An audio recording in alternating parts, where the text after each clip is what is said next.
শুভ সকাল বন্ধুরা, আমি সুপর্ণা ছোট্ট রাজ্য ত্রিপুরা থেকে। আর আমার চ্যানেলে তোমাদের সকলকে জানাচ্ছি অনেক স্বাগত এবং ভালোবাসা। অনেক দিন ধরেই রুটি বানানো হয় না, তাই আজকে ইচ্ছে হলো একটু রুটি বানাই।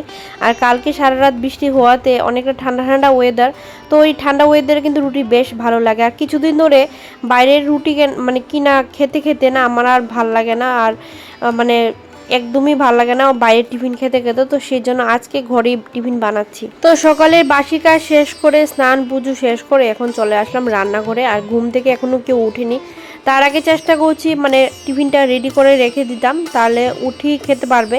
তোমরা তো দেখেছিলে কিছুদিন আগে আমি একটা মাটির পাতিল এনেছিলাম রুটি করার জন্য, সেটাতে কিন্তু এখন আর রুটি করি না। হাঁড়িটা কিন্তু ভেঙে যায়নি, আমি রেখে দিয়েছি। আসলে ওইটাতে রুটি ভালো হয় না, তার জন্য কিন্তু আগের মতো আবার তাওয়াটাই নিয়ে নিলাম। অনেকেই কিন্তু পাতিলের মধ্যে রুটি করে, কিন্তু আমার দ্বারা হয়নি, হয়তো এই জন্যই পারিনি। আমি হয়তো প্রসেসটা ঠিক করে জানি না, রুটি বারবার লেগে না ছিঁড়ে যায়, তার জন্য কিন্তু আমি আর করতে পারিনি। হয়তো এটা অন্য কাজে ব্যবহার করা যাবে, চিতল পিঠা বানানো যাবে।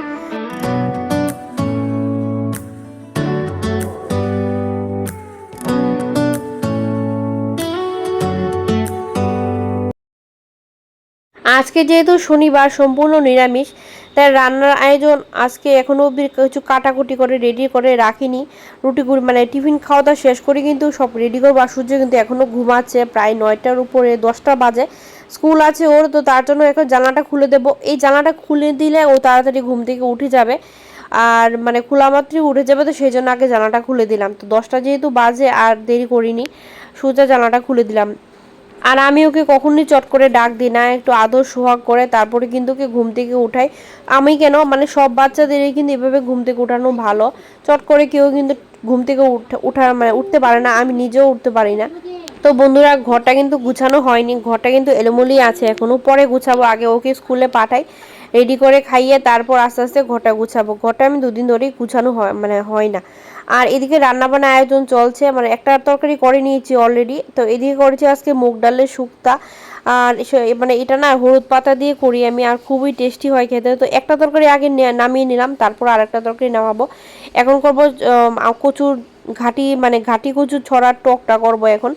সেটাও একটু খুব জলদি হয়ে যাবে, খুব শর্টকাট একটা রান্না, আর খুব খেতেও কিন্তু খুব টেস্টি। এই রান্নাগুলি যে দেখতে পাচ্ছে সবগুলি কিন্তু বাংলাদেশের রেসিপি, আমার শাশুড়ি বলে এগুলি নাকি বাংলাদেশের রেসিপি। তো এদিকে করব আজকে লাই শাক, আর ওইদিকে কচু ছড়া তরকারি। তো লাই শাকটা পরে করব, আগে এই ছড়াটা তো টকটা করে নেব, তারপর লাই শাকটা করব। এদিকে আমি কড়াইটা বসিয়ে দিলাম ছড়ার টকের জন্য, আর এদিকে জল বসিয়ে দিলাম ভাতের জন্য।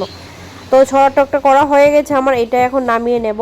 তো এই টকটা করেছি সর্ষে ফোড়ন দিয়ে, তেঁতুল দিয়ে, আর গুঁড়া লঙ্কা দিয়ে। তো রেসিপি জানতে চাইলে কমেন্টে জানাও, আমি অবশ্যই শেয়ার করব। দেখো জলদি হয়ে গেছে আমার এই তরকারিটা। এখন আস্তে আস্তে শাকটাও করে নেব, তারপরে কিন্তু আমার রান্না শেষ আজকের জন্য। নিরামিষের মধ্যেও কিন্তু রকমারি রান্না আছে, যেগুলি খেলে আর রান্নাটা জানলে সত্যি কখনো মুখ ফেরানো যাবে না, আর আমিষ খেতে ইচ্ছাও করবে না। তো আমি তো শিখেছি আমার সব কিছু শাশুড়িমার কাছ থেকে, আর সত্যি অসাধারণ রান্না বান্না উনি জানেন, আর আমিও শিখেছি ওনার কাছ থেকে। তো এইদিকে আমার তরকারি রেডি হয়ে গেছে, এখন আমি শাকটা বসিয়ে দিলাম। শাকটা বসিয়ে এবার নাড়াচাড়া করছি অনেকটা সময় নিয়ে, কারণ জল ছিল এটার মধ্যে, শুকাতে অনেকটা সময় লেগেছে। তো অনেকক্ষণ ধরেই শাকটা আমি ভাজছি, তারপরেই কিন্তু নামাবো। আর আজকে ভেবেছিলাম মাছের বড়ি দিয়ে ডালের বড়ি দিয়ে এটা রান্না করব, কিন্তু দেখি মাছের বড়িগুলি নষ্ট হয়ে গেছে, তো তাই সেই জন্য আর দিলাম না। আর এটার মধ্যে যদি বেগুন দেওয়া যেত তাহলে কিন্তু ভালো লাগতো, কিন্তু কিছুই ছিল না, শুধু খালি করেছি একটু আদা দিয়ে আর মেথি ফোড়ন দিয়ে করেছি। তো বেশ ভালো হয়েছিল শাকটা। তো অসিজনেই শাকটা মেললো, বাজারে পেয়েছি, না হলে কিন্তু এগুলি শীতের শাক, শীতকালে কিন্তু পাওয়া যায়। তো যাকে এখন সন্ধ্যাবেলা দেখলাম বৃষ্টি নামলো হঠাৎ করে। এইরকম বৃষ্টি আধা ঘন্টা 1 ঘন্টা হয়েছে, বৃষ্টি আর কমার নাম নেই। তো বর এখনো বাড়ি আসেনি, রাত্র হয়ে গেছে, খুব চিন্তা হচ্ছে, বৃষ্টির জন্য আসতে পারছে না। কথা হয়েছে ফোনে, কিন্তু এখনো বৃষ্টির জন্য আসতে পারছে না। প্রচণ্ড পরিমাণে বৃষ্টি হচ্ছে, হঠাৎ করে বৃষ্টি। আর সব সময়ের মতো আমার যা অবস্থা বৃষ্টি আসলে, দেখো কাগজ লাগিয়ে রেখেছি, আর এদিকে লাগিয়ে রাখলাম ছাতা, কারণ এটা না লাগালে তো বৃষ্টি আমার এইদিকে পুরো ফ্লাড হয়ে যাবে, এই জন্য এদিকে লাগিয়ে রাখলাম। এখন বারিন্দাতে বসে আছি, অপেক্ষা করছি পরের। তো কখন বৃষ্টি থামবে, কখন আসবে। তো তোমাদেরকে আমি একটা জিনিস দেখাই, তার মাঝেও আমি কিছু ঘরে কাজ করেছি, তো সেই কাজটাই তোমাদের সঙ্গে বন্ধুরা এই দেখো কেমন লাগছে তোমরাই বলো। এই যে লতাটা কিনেছি সেদিন অনলাইন থেকে, আমার এত ভালো লাগছে আমি এটা অর্ডার করেছি। তো তোমরাই বলো কত, মানে 2 দিন ধরে চিন্তা করতে পারছি না যে কোথায় লাগাবো। একবার ওইখানে লাগাই বিছানার উপরে, আরেকবার এখানে, আবার ডিসাইড করতে করতে করতে ফাইনালি এখানে ডিসাইড করলাম।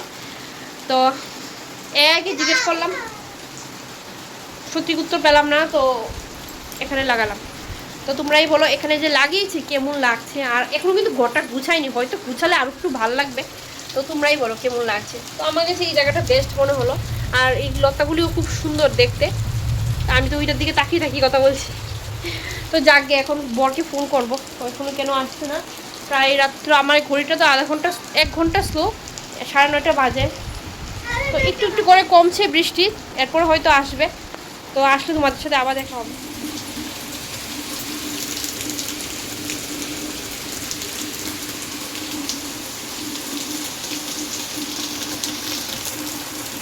দেখো বৃষ্টির পরিমাণটা কিন্তু আরও বেড়ে গেছে হঠাৎ করে, মানে কখন কি আসবে বর এখনো বুঝতে পারছি না। তো সুজয়ের বাবা ভালো করেই আটকেছে আজকে, জানি না কখন আসবে। ভালো লাগছে না কিছুই আমার। আকাশের অবস্থা দেখো একবার, দেখো বৃষ্টি কিন্তু এখনো পড়তেছে আর বর আয় পড়ছে। তিনজনই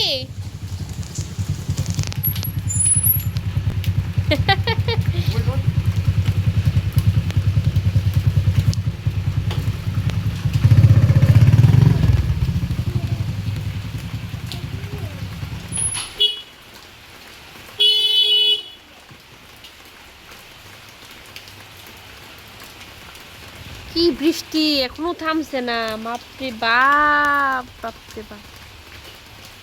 সুবা বৃষ্টি, সুবা চুপ চুপে, আরে দাঁড়াস না, বিজ্জা সুবাইয়ের যে পারলি এই পর্ব সাথীরা।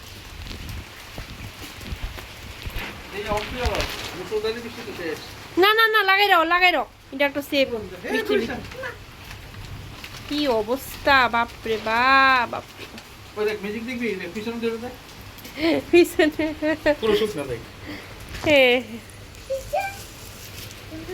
তো বর আসার সময় সাথে করে বকফুল নিয়ে আসলো কিছু, অনেকদিন পর বকফুল দেখলাম, দেখে তো আমি সম্পূর্ণ মানে কি বলবো এত খুশি হয়েছি।